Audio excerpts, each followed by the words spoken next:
Welcome to the Wealth Matters podcast, where investors come together to better understand how to build passive cash flow and create generational wealth without all the confusing mumbo-jumbo. Here's your host and co-author of Amazon #1 bestseller, Alpesh Pamar.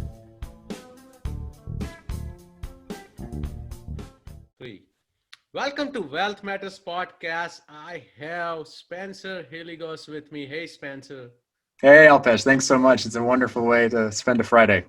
Hey, welcome. So Spencer is a full-time real estate investor, experienced co-sponsor, registered securities professional, and a former technology leader of 13 years. And I'm excited because he's like me, living in Bay Area, as well as he's from technology world.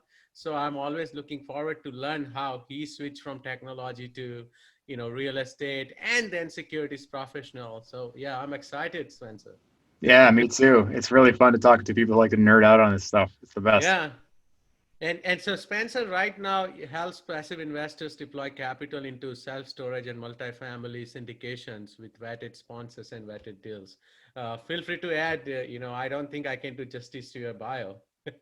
Yeah, well, I appreciate it, And so, as Alpesh already mentioned, I mean, both of us are sitting here kind of in the Bay Area, California, So I actually grew up here, and I got into the local business, that is technology companies, shortly after college. But I was encouraged by multiple people in my network, including some colleagues in real estate. They told me I shouldn't hide anymore from my earlier background because I used to be embarrassed to tell people that I grew up in a real estate household. Oh, wow. Okay. Yeah. So, I mean, my dad was a broker for 30 years, and he was one of the top performing residential real estate brokers in the country. And so he was making me work open houses as a teenager. Technically, I guess I joined the real estate business when I was at the ripe old age of 6. I don't think that really counts for anything. But it was honestly a really good exposure. I didn't necessarily do anything beyond open houses, but it gave me a sense as to what I didn't want. And right. it showed me I didn't want to go be associated with real estate at that age. It wasn't cool enough to tell my friends, oh, I work in real estate. So that's part of the reason I was so attracted to tech, Alpesh, is because, I mean, it looked like financially interesting, and my family had a really comfortable lifestyle for a number of years. But I also watched what happened when, unfortunately, and this is very brief, but it's important background for folks to understand my outlook on business and on life, that my dad and my family went through a really challenging period of time for about 10 years after his business crumbled because I lost my younger brother to cancer, led to a divorce with my parents, and then a series of other really challenging events. So long story short, I saw what happens when your whole household relies on one source of active income. And that's the challenge that I witnessed. And it really stuck with me. It stuck with me all the way until I got to my technology career. And I have my own kids now, as you and I were chatting about earlier, just talking about our families and our kids. That's part of the reason I'm so interested in these predictable, boring ways to invest that work very well, right. And you just understand how you can create more income streams to insulate your family from those types of things. So it really stuck with me, obviously, and I try to educate folks and bring these types of opportunities in front of people legitimately to get them the exposure so they can build a good plan for their own families now. No, and I'm glad that you mentioned about having that single source of income. That's the biggest problem in America, and I would say even most of the part of the world, because we rely on that one job, one business, and we think that, okay, this is going to cover, this is never going to disappear, and we know what happens when there is recession, or we saw what happened with Blockbusters and AltaVista.com and Napsters of the world, right? So Yep. Same thing could happen to all of us. That's how I started my own IT consulting business. That's when, also when I got kicked in the back, I, started looking for other sources of income. So yeah, I couldn't agree more. Yeah, it's so critical. And it's one of those things about, like, you'll probably appreciate this. I mean, it's like I had that awareness about one income stream that's active is not enough. It's the Robert Kiyosaki principle from the the critical book of Rich Dad Poor Dad. That's how I got started. So Like, and if anyone's out there still hasn't read it, just go out and read it, of course. yeah, But like the buckets in the pipeline comparison, right? And you talk about active income, whether you're a broker, whether you're a flipper, whether you're a wholesaler, those are all really truly active forms of income. yes, You bring it in, you dump the money figuratively on the table, and then it's gone. But the pipeline is what you're going for. So I didn't implement that in my technology career even for years. I was still, both Jennifer, my co-founder, who's also my wife, she and I were working, building a home, building life for our kids and stuff. But grinding 80 to 100 hours in a tech company for the next 30 years was not a prospect that made sense anymore. And I was not going to subscribe to the same let's say, financial strategy that so many folks in Silicon Valley from our brethren that work in tech companies would subscribe to, which is maybe if I get enough early stage equity, exactly, then I can just catch up. yeah, and one day, it would be acquired, it would go public, and I'm gonna just make up for everything I've lost, but not the age, not the time you would have spent with your kids. Most of the time you're spending that time in commute. That's right. And if you're not in commute, then you're tired, man. And oh yes, because you're hustling. And so yeah, I mean, that if you're not at Google and you weren't there early, and if you weren't at Facebook early, with the time they IPO and have some magic liquidity event, then you're not going to have this thing that wipes clean all your financial sins. And so yeah, dumping money in 401k wasn't going to cut it anymore. And I was so proud of that. yeah. I don't even put money in 401k anymore. It's a scam, and Robert Kiyosaki world, right? I feel like if I can't control my money, why should I defer my taxes? I need to figure out way to just reduce my taxes. Yes. Deferring should be the last option. Yes. I mean, I think the question I now get from folks when they hear me say, I used to be a big advocate for 401k and it was just traditional retirement investing. And they're like, but you don't do any of it anymore. Like, they're like, should I, should I even get the company match? And I was like, I'm not your financial advisor. I'm not giving you advice, but I will just say, I mean, sure, if you get a match, it's free money, but beyond that, I don't either. I don't use it either, Alpesh. I mean, it's great mind think alike. Yeah, I mean, because you can get cash flow from other things. Exactly, and I can reduce my taxable income. And the goal should be to retire rich, because we have been taught that you would be in lower tax bracket when you retire. Yes. Why should I be in lower tax bracket, right? I keep telling my friend or asking them that this is the question you should always ask. Why should I be in lower tax bracket? When I retire, I should be in the same or higher tax bracket because I would have enough assets. And so often people don't make the connection that all that marketing that I bought into. Me too. I totally bought into that too. I was like, yeah, lower tax bracket when I'm older. That makes sense. But I didn't make that connect. I feel so silly in hindsight. I'm like, oh, it's a lower tax bracket because I'm poor. Exactly. Got it. So and then people don't realize you would have paid off your mortgage too, so you're not going to get that tax deduction as well. So when you retire, you are going to have larger tax bill. Exactly right. Yeah, all these assumptions baked in, right? I mean, so I think I was just going to mention this for folks too, that like ultimately, I left my tech career almost exactly a year ago from right now. And prior to that, I was building my company, Madison Investing, on nights and weekends for about 3.5 years. Wow. And that was hard. I mean, that was very challenging, but well worth the sacrifice. And I eventually just saw it as an opportunity to go off and be like, hey, let's lean into this more, because it was very organic. We were investing in deals starting with residential. We went the same path so many people do. We bought a duplex in Vallejo. We still have it now. We have a bunch of turnkeys that we bought in the Midwest. We still have them now.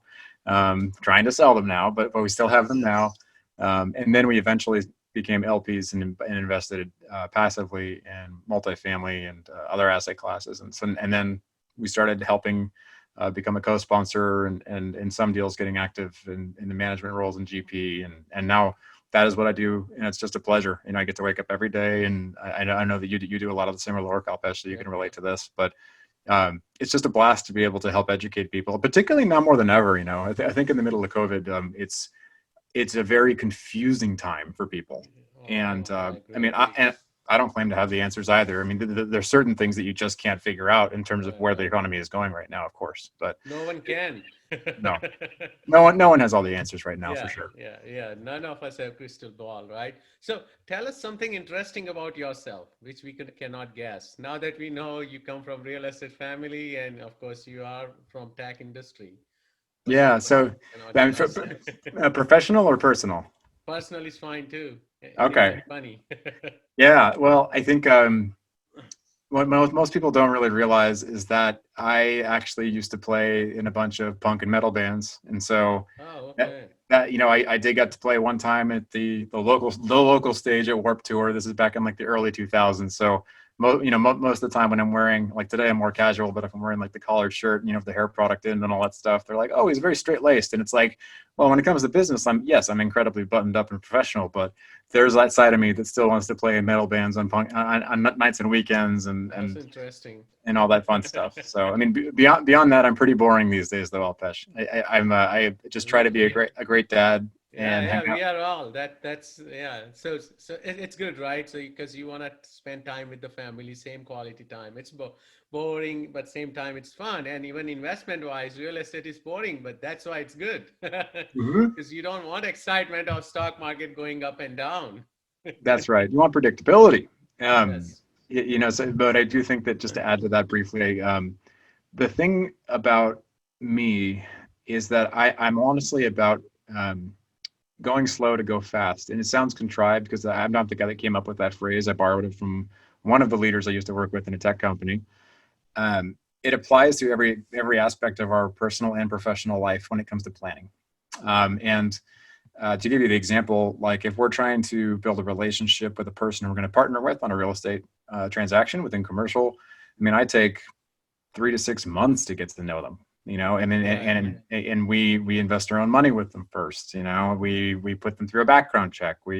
All that stuff. Like it's the best kind of boring, but it's so critical. And I really learned that you know great decisions are typically made very slowly. The challenge is, what I learned in tech is you don't always have the time to make slow decisions. Right. And Yeah. so you have to have frameworks to do that. And so that's kind of where frameworking is the lifeblood of great decisions made at speed.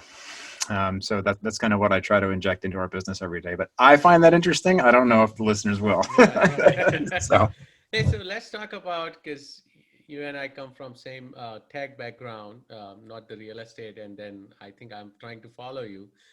But how long did it take you to turn your side hustle in full-time business? yeah, that's a fun topic. I mean, I think about 3 years. Uh, and so it started out pretty slowly, to the point where it was like, maybe this will always just be a side hustle. Okay. And so I have this very nerdy framework, and it sounds cooler than it really is, but people have told me they found it quite helpful, so I'm happy to share it with people. It's called LIMFACTS, limiting factors, Okay. and it's really just about, number one, you got your time, number two, you got your capital, and then number three, you got your expertise. And it applies here as to how I made that transition over 3 years to exit the W-2 world and make my side hustle the full hustle. So sort of bear with me. Number one, time. I mean, you have kids, I have kids. I mean, when I first started this journey, my son was an infant, and then we had another very demanding jobs for both myself and my partner. So I was like, how many hours per week do I really have? Assuming we've already set goals, which we did. Like, we literally had these very in-depth goal setting discussions with Oh, my wow, spouse and that's I. nice. I mean, but we got down to the point where I realized I had 10 hours a week, just 10 hours. And so Right. 10 hours a week to work on this business. And every hour mattered, and that means I had to use after hours and then the weekend. So carved out the time. That was the time limiting factor. Number two is the capital. For capital, I stretched the definition here a little bit. And this will probably, relate to a few of the books and principles that you've heard from other people that Alpesh, which is, it's not just money. It actually means, your health, your wealth, and your relationships. Oh, yes.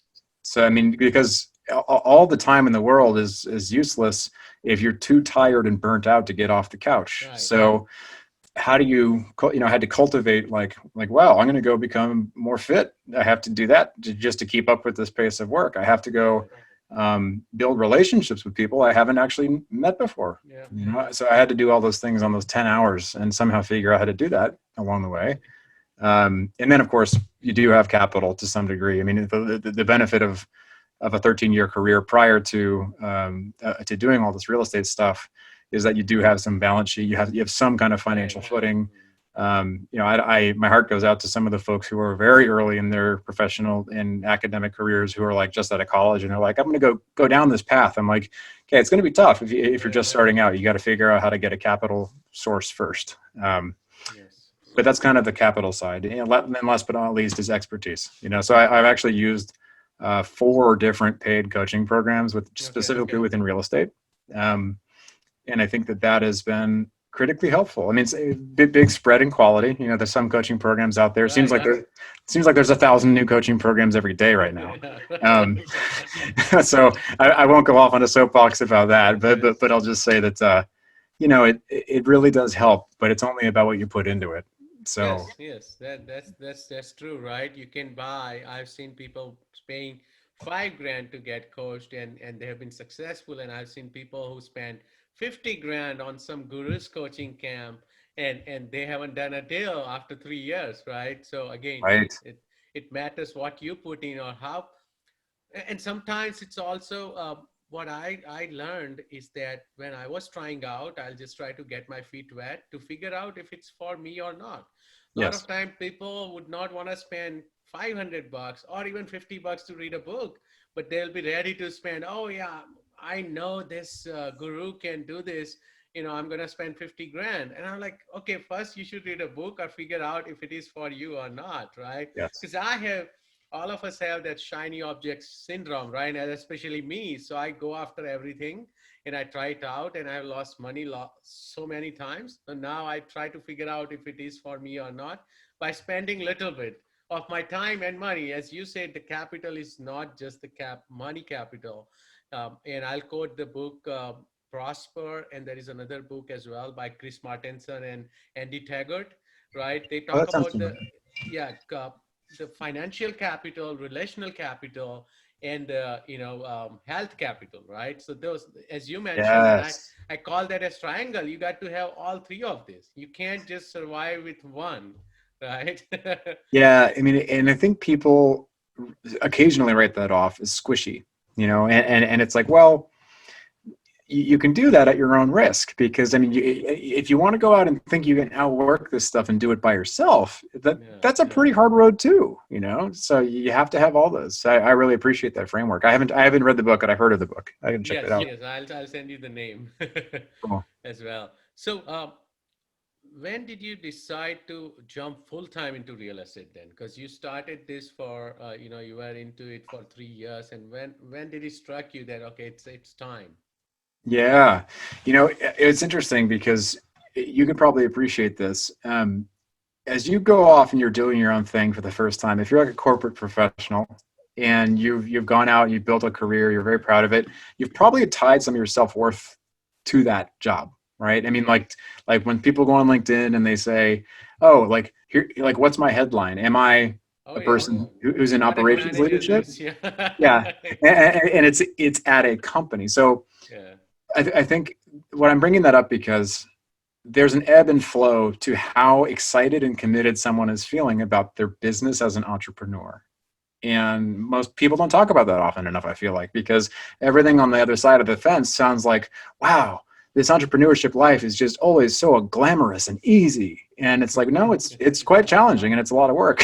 So it's really hard. And so I bring that up again because when I first, I was in the first couple of years and we got great traction, and I realized like, oh, this is like, we're getting income from this that's meaningful, to the point where we need to pick a specific number and start talking about when it would make sense for me to just quit my corporate career. And ultimately I said, this is just a technique that I used. I literally bought tickets to a couple conferences for a year out. And I said, if I go to this conference a year from now and I still want to do this, if I go to it and I still want to do this, I'm going to quit my job and we're going to go all in. And Nice. it worked. So it somehow worked. I went to the conferences and I was still very excited about that. Still excited about it now. And of course, there's challenges. I mean, no, I didn't plan on leaving my corporate career of 13 years, 5 months before a global pandemic black swan event. But so it goes. That's a tough one. So, um, did you follow or create your own process to turn this side hustle into a full-time gig? Was there a process or steps you took? And if you can elaborate that.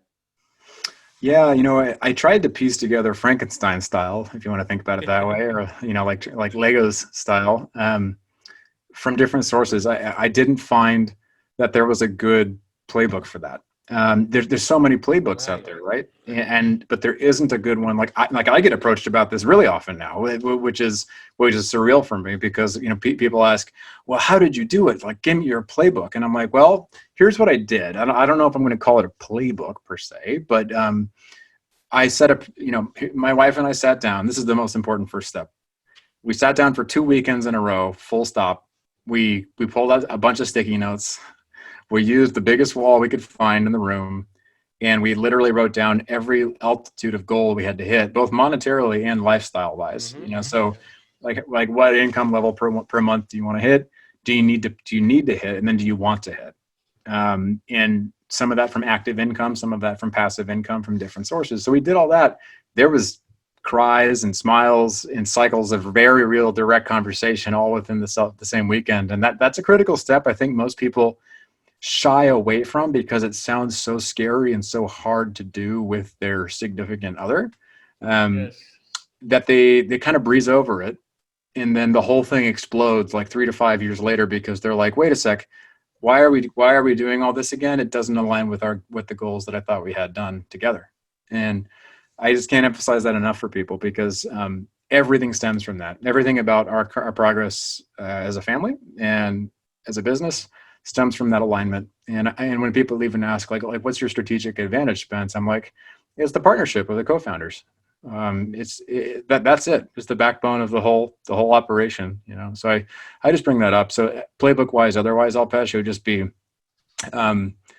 pegging a specific number when I could quit my job for income wise, like income replacement, and then same thing for Jennifer, for when she ultimately may want to, she actually likes her career quite a bit right now. So she actually doesn't want to leave, even though she has the option.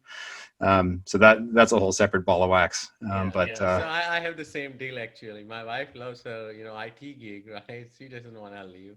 And so I'm trying to do this on my own, as you said, weekends and nights and all over, right? Yeah. And it's not easy, right? It's not easy.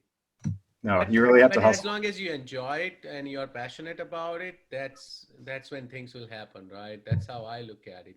But if you are just doing it for the sake of doing it or thinking that, okay, I want to create another source of income, then you may not be able to turn this into a full-time business. And that is going to be my actually next question. Who should and who shouldn't try to make their side hustle into a full-time gig? Oh gosh, that's a great question. I think from what I have found to be the most helpful on this question, and this is even from conversations with people who are still employed in the working world that I consider very good friends and former colleagues, which is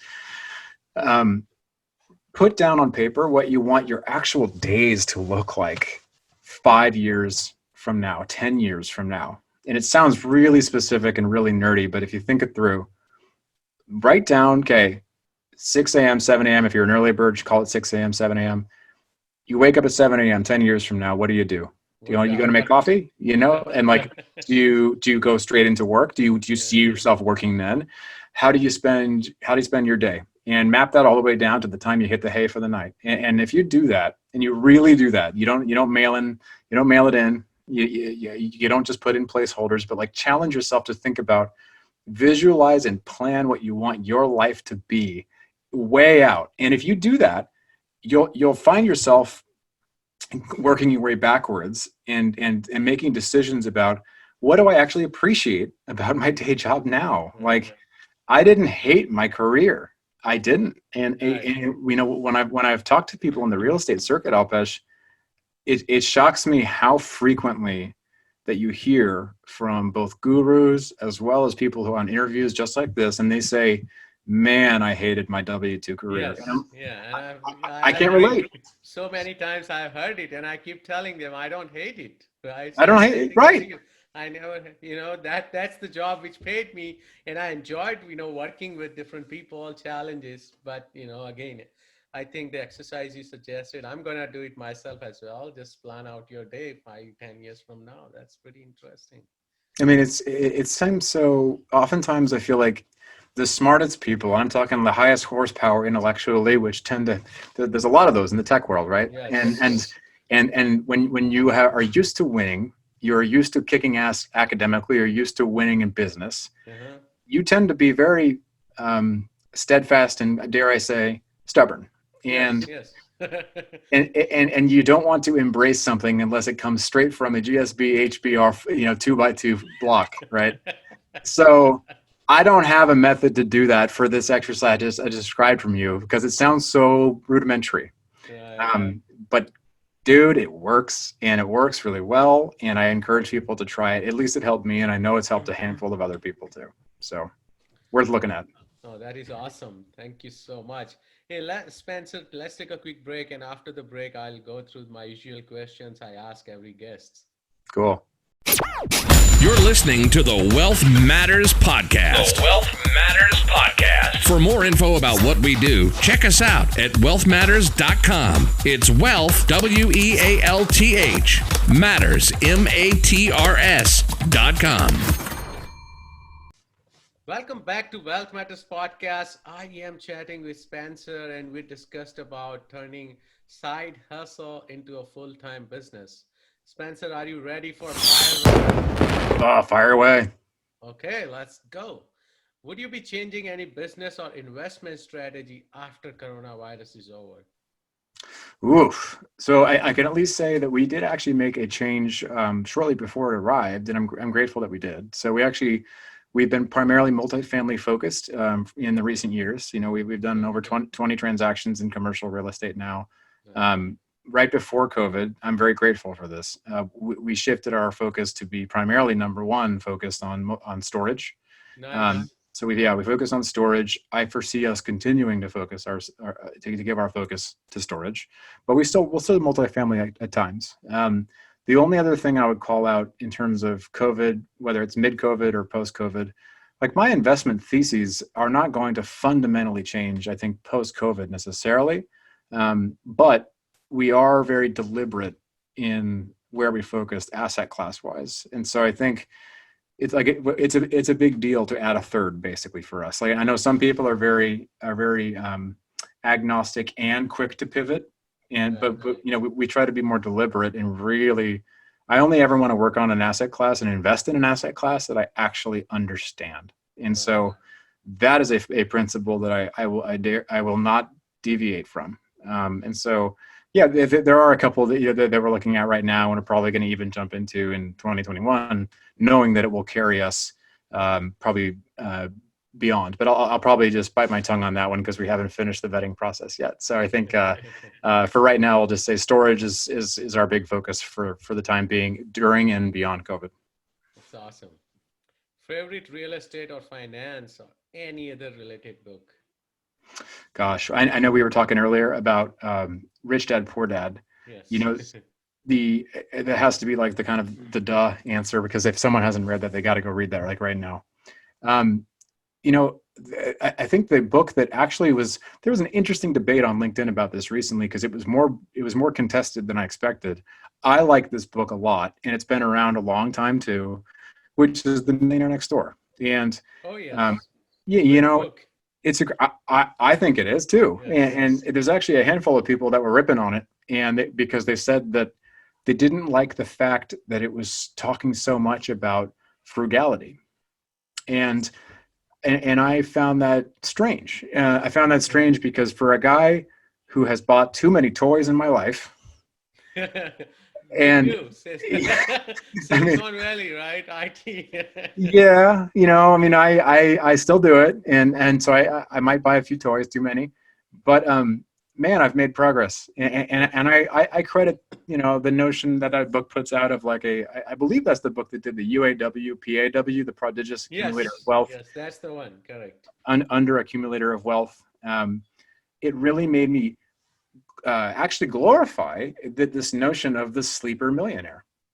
And like walking down the street and having no idea, wow, that person is financially doing incredible things, and their net worth is like a 7-8 digit number, right? And you would never know. Like you would never, like I think that is the most badass thing that you can imagine now. And that book helped me get there. So I think people should check it out if they haven't read it yet. No, that's a great book, and I agree. It's of course you should splurge, but you don't have to show off your wealth every day, right? That's how I look at it. Yeah. I mean, you don't have to shove it in people's face. Right, And exactly. yeah, it's also role modeling. I mean, we're both dads, I know, with young kids, but I don't want to Exactly. get, but like, I don't want to role model that poorly. No, I agree. So, Any tool or website you recommend or you cannot live without, even oof. business, professionally, personally?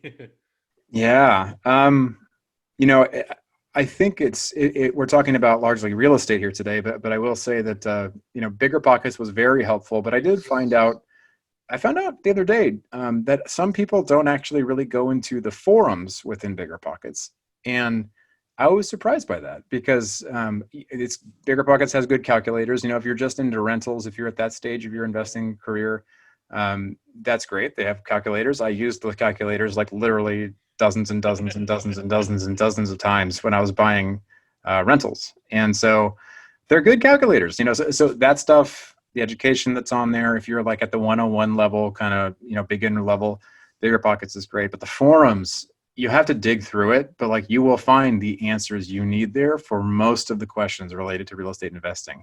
So it's great in that regard. I just want to plug it because it's been so helpful for me. Yeah, and you can search all those forums. I do that all the time whenever I'm looking for something. Right? Yeah, me too. I still go on there now. Yep. Any advice for beginner investors?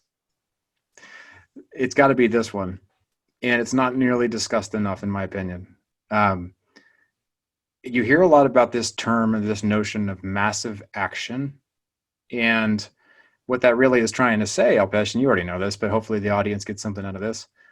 Yeah, you have to go put in the work, of course, but there's this critical step between the starting line and taking massive action, which is right after you leave the starting line, that everyone seems to breeze right over. And I made some mistakes on this one too, which is picking the strategy that matches your goals.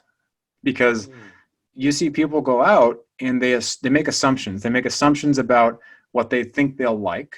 Well, like we were talking earlier about, maybe someone assumes they like their side hustle because they enjoy it on nights and weekends. They're assuming they're going to like doing it full time all the time. That's a big assumption. So they need to think about that. Or I would say the more common example would be people assume they want to be active full-time investors, and so in doing so, they make the jump from being passive to active because they want to talk about real estate and think about it and manage real estate all day. And also not the case. And so that led me to believe in this term called the boomerang investor. And the boomerang investor is the person who goes out, and this is based on 6 actual investors in our current real estate investing program. Okay. Because I talked to them 1 to 2 years ago. They said, no, I'm going to do my thing. I'm actually managing a flip in one case. Or another person that goes off and starts doing a different strategy. They come back around and they then realize, oh, I can actually go and passively invest, and I didn't really like what I was doing, and that flip wasn't exactly what I wanted it to be. So it's a different kind of strategy choice, and people should just take their time when they're actually deciding what they want to go do.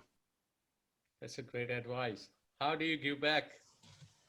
A couple ways. We do give charitably quite a bit, but I also think that I never intend on starting a coaching program. And I bring that up because I coached in my corporate career for so many years. And Oh, wow. Okay. and so right now I will just coach people on a pro bono basis, mentor people week to week, and I will always enjoy doing that in some regard, but I don't have any interest in starting like a formal coaching program per se. That's awesome. How can my listeners reach out to you? Yeah, two ways. Either through our website at madisoninvesting.com. We'd love to hear from you. And, we do have a passive investing program if people want to sign up there.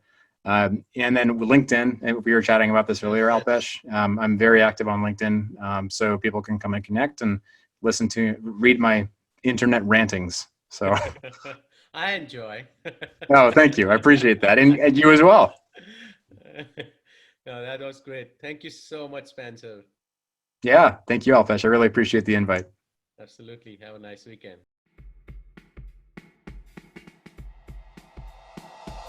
Thanks for listening to the Wealth Matters podcast. If you enjoyed it, please leave us a 5-star rating on iTunes so others can enjoy the show too. Have a great week and happy investing!